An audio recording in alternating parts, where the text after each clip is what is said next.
Whoa, guys! I know. Ron Paul getting chased out of a campaign stop by a rowdy mob of reporters, producers, camera crews in New Hampshire. Only one journalist managing to get an interview with him at that stop. Take a guess who.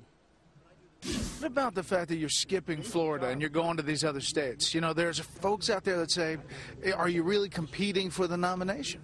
Well, if this keeps up, we might have to reconsider. All right, to Special Reports' Brett Baer. What the heck was going on there, Brett?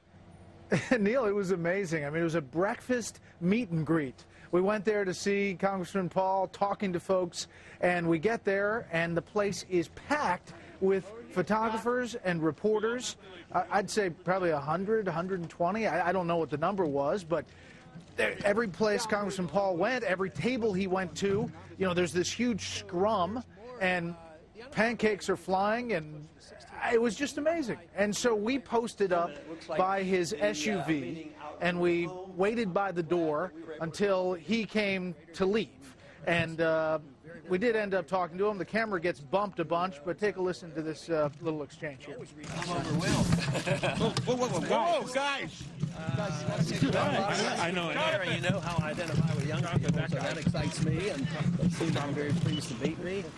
And That guy's just a little bit chaotic. I know. Just a little bit more calm, and probably delivering a message in a calmer fashion.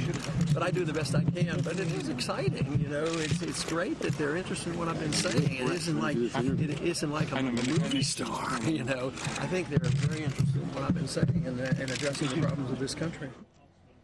It is amazing to watch. Congressman Paul, you know, he's trying to interact with those folks, and the press scrum was pretty intense. Even his wife, Carol, according to the campaign, was pushed at one point.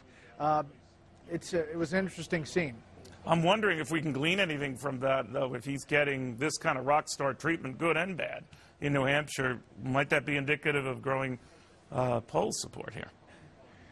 Yeah, you know, Neil, I think, you know, he's got a loyal base of supporters, and he does get a lot of attention.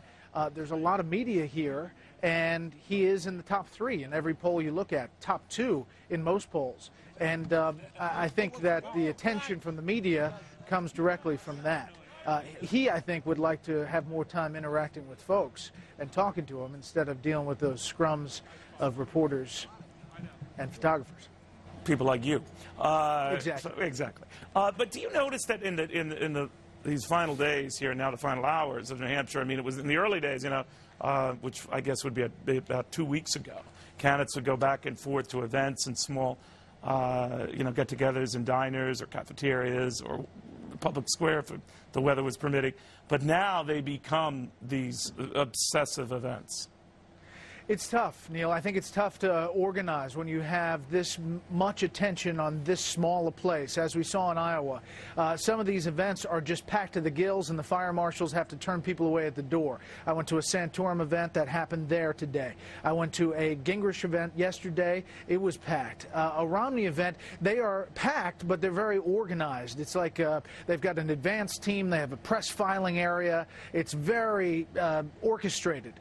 The other campaigns are not like that, and it's kind of a free-for-all, which is what you saw at that breakfast meet and greet that turned out to be a press